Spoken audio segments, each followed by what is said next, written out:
श्री शिवाय नमस्तुभ्यम। भोलेनाथ की कृपा आप सभी भक्तों पर हमेशा बनी रहे। आइए सुनते हैं आगे की कथा। सौनक जी कहते हैं, महाप्राग व्यास शिष्य सूत जी, आपको नमस्कार है। आप धन्य हैं, शिव भक्तों में श्रेष्ठ हैं। आपके महान गुण वर्णन करने योग्य हैं। अब आप कल्याणमय शिव पुराण के श्रवण की विधि बताइए, जिससे सभी श्रोताओं को संपूर्ण उत्तम फल की प्राप्ति हो सके। सूत जी ने कहा, मुने शौनक, अब मैं तुम्हें संपूर्ण फल की प्राप्ति के लिए शिव पुराण के श्रवण की विधि बता रहा हूँ। पहले किसी ज्योतिषी को बुलाकर दान मान से संतुष्ट करके अपने सहयोगी लोगों के साथ बैठकर बिना किसी विघ्न बाधा के कथा की समाप्ति होने के उद्देश्य से शुद्ध मुहूर्त का अनुसंधान कराए और प्रयत्न पूर्वक देश देश में स्थान स्थान पर यह संदेश भेजे कि हमारे यहाँ शिव पुराण की कथा होने वाली है। अपने कल्याण की इच्छा रखने वाले लोगों को उसे सुनने के लिए अवश्य पधारना चाहिए। कुछ लोग भगवान श्री हरि की कथा से बहुत दूर पड़ गए हैं। कितने ही स्त्री शूद्र आदि भगवान शंकर की कथा कीर्तन से वंचित रहते हैं। उन सबको भी सूचना हो जाए, ऐसा प्रबंध करना चाहिए। देश देश में जो भगवान शिव के भक्त हों तथा शिव कथा के कीर्तन और श्रवण के लिए उत्सुक हों, उन सबको आदर पूर्वक बुलवाना चाहिए और आए हुए लोगों का सब प्रकार से आदर सत्कार करना चाहिए। शिव मंदिर में, तीर्थ में, वन प्रांत अथवा घर में शिव पुराण की कथा सुनने के लिए उत्तम स्थान का निर्माण करना चाहिए। केले के खंभों से सुशोभित एक ऊंचा कथा मंडप तैयार कराएं। उसे सब ओर से फल पुष्प आदि से तथा सुंदर चंदोवे से अलंकृत करें और चारों ओर ध्वजा पताका लगाकर तरह तरह के सामानों से सजाकर सुंदर शोभा संपन्न बना दें। भगवान शिव के प्रति सब प्रकार से उत्तम भक्ति करनी चाहिए, वही सब तरह से आनंद का विधान करने वाली है। परमात्मा भगवान शंकर के लिए दिव्य आसन का निर्माण करना चाहिए तथा कथावाचक के लिए भी एक ऐसा दिव्य आसन बनाना चाहिए जो उसके लिए सुखद हो सके। मुने, नियम पूर्वक कथा सुनने वाले श्रोताओं के लिए भी कथा योग्य सुंदर स्थानों की व्यवस्था करनी चाहिए। अन्य लोगों के लिए साधारण स्थान ही रखने चाहिए। जिसके मुख से निकली हुई वाणी देवधारियों के लिए कामधेनु के समान अभिष्ट फल देने वाली होती है। उस पुराणवेत्ता विद्वान वक्ता के प्रति तुच्छ बुद्धि कभी नहीं करनी चाहिए। संसार में जन्म तथा गुणों के कारण बहुत से गुरु होते हैं, परंतु उन सब में पुराणों का ज्ञाता विद्वान ही परम गुरु माना गया है। पुराणवेत्ता पवित्र, दक्ष, शांत, ईर्ष्या पर विजय पाने वाला, साधु और दयालु होना चाहिए। ऐसा प्रवचन कुशल विद्वान इस पुण्यमयी कथा को कहे। सूर्योदय से आरंभ करके 3:30 पहर तक उत्तम बुद्धि वाले विद्वान पुरुष को शिव पुराण की कथा सम्यक रीति से बांटनी चाहिए। मध्याह्न काल में 2 घड़ी तक कथा बंद रखनी चाहिए, जिससे कथा कीर्तन से अवकाश पाकर लोग मल मूत्र का त्याग कर सकें। कथा प्रारंभ के दिन से एक दिन पहले व्रत ग्रहण करने के लिए वक्ता को छौर कला लेना चाहिए। जिन दिनों कथा हो रही हो उन दिनों प्रयत्न पूर्वक प्रातः काल का सारा नित्य कर्म संक्षेप में ही कर लेना चाहिए। वक्ता के पास उसकी सहायता के लिए एक दूसरा वैसा ही विद्वान स्थापित करना चाहिए। वह भी सब प्रकार के संशयों को निवृत्त करने में समर्थ और लोगों को समझाने में कुशल हो। कथा में आने वाले विघ्नों की निवृत्ति के लिए गणेश जी की पूजन करें। कथा के स्वामी भगवान शिव की तथा विशेषतः शिव पुराण की पुस्तक की भक्ति भाव से पूजा करें।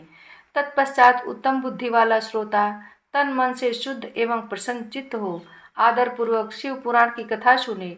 जो वक्ता और श्रोता अनेक प्रकार के कर्मों में भटक रहे हों, काम आदि 6 विकारों से युक्त हों, स्त्री में आसक्ति रखते हों और पाखंडपूर्ण बातें करते हों, वे पुण्य के भागी नहीं होते। जो लौकिक चिंता तथा धन, गृह एवं पुत्र आदि की चिंता को छोड़कर कथा में मन लगाए रहते हैं, उन शुद्धि बुद्धि वाले पुरुषों को उत्तम फल की प्राप्ति होती है। जो श्रोता श्रद्धा और भक्ति से युक्त होते हैं, दूसरे कर्मों में मन नहीं लगाते और मौन, पवित्र एवं उद्वेग शून्य होते हैं, वे ही पुण्य के भागी होते हैं। सूत जी बोले, शौनक, अब शिव पुराण सुनने का व्रत लेने वाले पुरुषों के लिए जो नियम है उन्हें भक्ति पूर्वक सुनो। नियम पूर्वक इस श्रेष्ठ कथा को सुनने से बिना किसी विघ्न बाधा के उत्तम फल की प्राप्ति होती है। जो लोग दीक्षा से रहित हैं, उनका कथा श्रवण में अधिकार नहीं है। अतः उन्हें कथा सुनने की इच्छा वाले सब लोगों को पहले वक्ता से दीक्षा ग्रहण करनी चाहिए। जो लोग नियम से कथा सुने उनको ब्रह्मचर्य से रहना चाहिए। भूमि पर सोना, पत्तल में खाना और प्रतिदिन कथा समाप्त होने पर ही अन्न ग्रहण करना चाहिए। जिसमें शक्ति हो वह पुराण की समाप्ति तक उपवास करके शुद्धता पूर्वक भक्ति भाव से उत्तम शिव पुराण को सुने।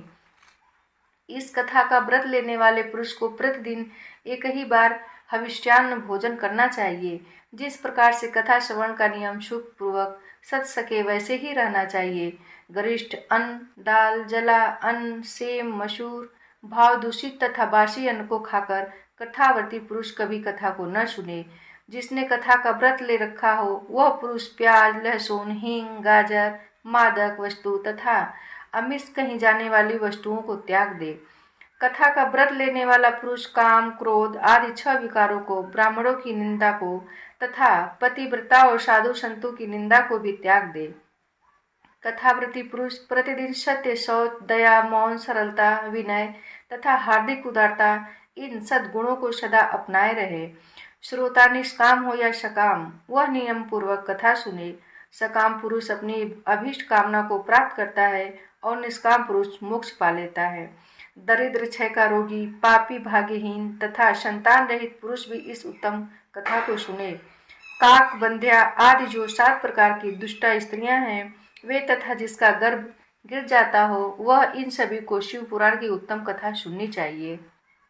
मुने, स्त्री हो या पुरुष सबको यत्न पूर्वक विधि विधान से शिव पुराण की यह उत्तम कथा सुननी चाहिए। महर्षि, इस तरह शिव पुराण की कथा के पाठ एवं श्रवण संबंधी यज्ञोत्सव की समाप्ति होने पर श्रोताओं को भक्ति एवं प्रयत्न पूर्वक भगवान शिव की पूजा की भांति पुराण पुस्तक की भी पूजा करनी चाहिए। तदंतर विधि पूर्वक वक्ता का भी पूजन करना आवश्यक है। पुस्तक को आच्छादित करने के लिए नवीन एवं सुंदर बस्ता बनवाए और उसे बांधने के लिए दृढ़ एवं दिव्य डोरी लगावे, फिर उसका विधिवत पूजन करे। मुनि श्रेष्ठ, इस प्रकार महान उत्सव के साथ पुस्तक और वक्ता की विधिवत पूजा करके वक्ता की सहायता के लिए स्थापित हुए पंडित का भी उसी के अनुसार धन आदि के द्वारा उसे कुछ ही कम सत्कार करे। वहां आए हुए ब्राह्मणों को अन्न, धन आदि का दान करे। साथ ही गीत, वाद्य और नृत्य आदि के द्वारा महान उत्सव रचाए। मुने, यदि श्रोता विरक्त हो तो उसके लिए कथा समाप्ति के दिन विशेष रूप से उस गीता का पाठ करना चाहिए जिसे श्री रामचंद्र जी के प्रति भगवान शिव ने कहा था। यदि श्रोता गृहस्थ हो तो उस बुद्धिमान को उस श्रवण कर्म की शांति के लिए शुद्ध हविष्य के द्वारा होम करना चाहिए। मुने, रुद्र संहिता के प्रत्येक श्लोक द्वारा होम करना उचित है अथवा गायत्री मंत्र से होम करना चाहिए, क्योंकि वास्तव में यह पुराण गायत्री मंत्र ही है। अथवा शिव पंचाक्षर मूल मंत्र से हवन करना उचित है। होम कराने की शक्ति न हो तो विद्वान पुरुष यथाशक्ति हवनीय हविष्य का ब्राह्मण को दान करे। न्यूना अतिरिक्ता रूप दोष की शांति के लिए भक्ति पूर्वक शिव सहस्र नाम पाठ का अथवा श्रवण करे। इससे सब कुछ सफल होता है, इसमें संशय नहीं है, क्योंकि तीनों लोकों में उससे बढ़कर कोई वस्तु नहीं है। कथा श्रवण संबंधी व्रत की पूर्णता की सिद्धि के लिए 11 ब्राह्मणों को मधु मिश्रित खीर भोजन कराए और उन्हें दक्षिणा दे। मुनि, यदि शक्ति हो तो 3 तोले सोने का एक सुंदर सिंहासन बनवाए और उस पर उत्तम अक्षरों से लिखी हुई अथवा लिखवाई हुई शिव पुराण की पोथी विधि पूर्वक स्थापित करे। तत्पश्चात पुरुष उसकी आवाहन आदि विविध उपचारों से पूजा करके दक्षिणा चढ़ाए। फिर जितेंद्रिय आचार्य का वस्त्र, आभूषण एवं गंध आदि से पूजन करके दक्षिणा सहित वह पुस्तक उन्हें समर्पित कर दे। उत्तम बुद्धि वाला श्रोता इस प्रकार भगवान शिव के संतोष के लिए पुस्तक का दान करे। शौनक, इस पुराण के उस दान के प्रभाव से भगवान शिव का अनुग्रह पाकर पुरुष भवबंधन से मुक्त हो जाता है। इस तरह विधि विधान का पालन करने पर श्री संपन्न शिव पुराण संपूर्ण फल को देने वाला तथा भोग और मोक्ष का दाता होता है। मुनि, शिव पुराण का वह सारा महात्म्य जो संपूर्ण अभिष्ट को देने वाला है मैंने तुम्हें कह सुनाया। अब और क्या सुनना चाहते हो? श्रीमान, शिव पुराण समस्त पुराणों के भाल का तिलक माना गया है। यह भगवान शिव को अत्यंत प्रिय, रमणीय तथा भवरोग का निवारण करने वाला है। जो सदा भगवान शिव का ध्यान करते हैं जिनकी वाणी शिव के गुणों की स्तुति करती है और जिनके दोनों कान उनकी कथा सुनते हैं, इस जीव जगत में उन्हीं का जन्म लेना सफल है। वे निश्चय ही संसार सागर से पार हो जाते हैं। भिन्न भिन्न प्रकार के समस्त गुण जिनके सच्चिदानंदमय स्वरूप का कभी स्पर्श नहीं करते, जो अपनी महिमा से जगत के बाहर और भीतर भासमान है तथा जो मन के बाहर और भीतर वाणी एवं मनोवृत्ति के रूप में प्रकाशित होते हैं, उन अनंत आनंद घन रूप परम शिव की मैं शरण लेता हूँ।